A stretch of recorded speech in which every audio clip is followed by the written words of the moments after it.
Hey everybody, Jay here again with another Around the World trip update.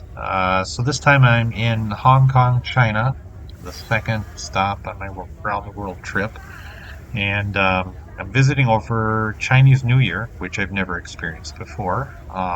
So that's been a cool experience. Uh, Hong Kong Harbor, and here it is at night. So this is right before the big fireworks display. And Chinese New Year, it's not just a single one day holiday. I think technically it's 3 days. But it seems like their festivities go all week. I think most businesses are closed all week. Even the retail stores or many of the retail stores were closed. At least for the three big days that I noticed. Um, the city, it was actually, I'll be honest, it was more fun than I thought it was going to be. People, those of you who know me, I'm not much of a big city person. I'd rather be in the rainforest or the mountains or something like that, out in nature. But it was a fun city. Uh, it kind of had this um, almost like a, I don't know, Seattle or San Francisco vibe to it. Maybe it was because of the hilly terrain and the waterfront. Um, but it was more fun than I was expecting. I'll be honest.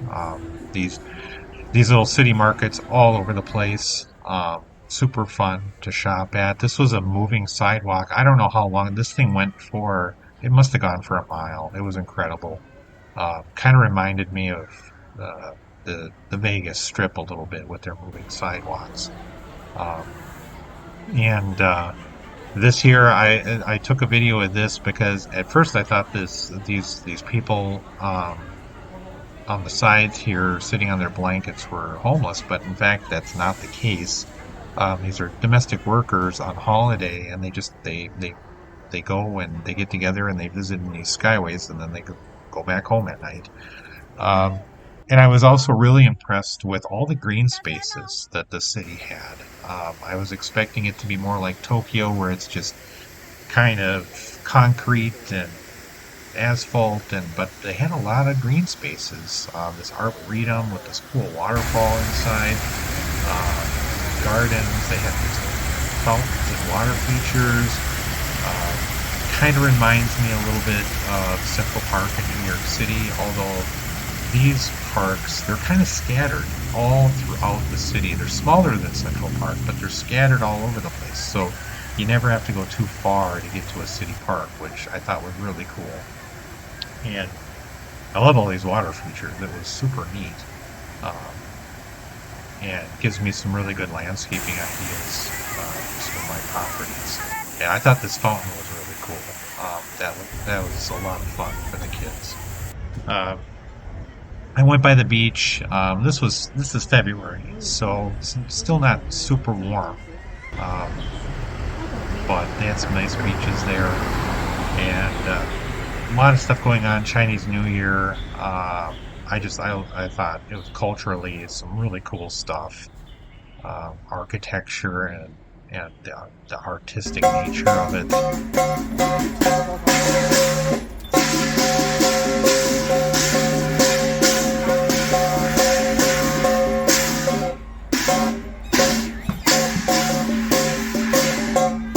Now I can't tell you what it is they're doing here. I did not learn the accent on my trip, but it's part of the Chinese New Year celebration, and I thought it was really neat from the U.S. perspective. I thought it was really cool. So had to get some video of that.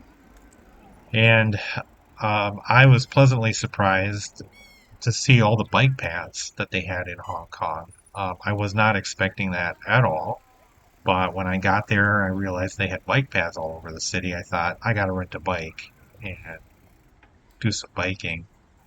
Um, and it was a very bikeable city. At least I think this is the new territories part of Hong Kong. So uh, parts of Hong Kong, it's just really dense urban. There's no bike paths. But this part of Hong Kong definitely had some nice bike paths. long, a lot of waterfront, so very bikeable. Um, it's a typical urban ride. Uh, there's a lot of people, a lot of obstacles to watch out for. So it's not a fast ride, but I love exploring places by bike. I think it's just the perfect speed. It's faster than walking, so you get to cover more territory, but it's slower than a vehicle, and you can stop whenever you want to take a closer look at stuff. Um, so I love exploring places by bike. It's my favorite mode of transportation, I think, for exploring. Uh, and like I said, I was really surprised how bikeable the city was. It's very cool. And here's the bike path at night. This is actually the path that I walked back and forth from the train station every night to my Airbnb. As you can see, very well lit, very secure.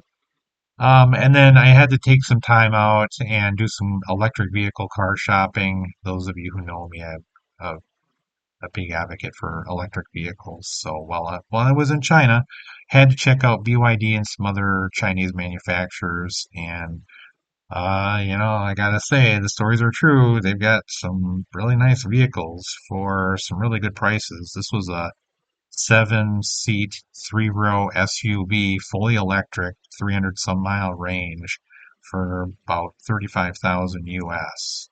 So pretty darn good pricing.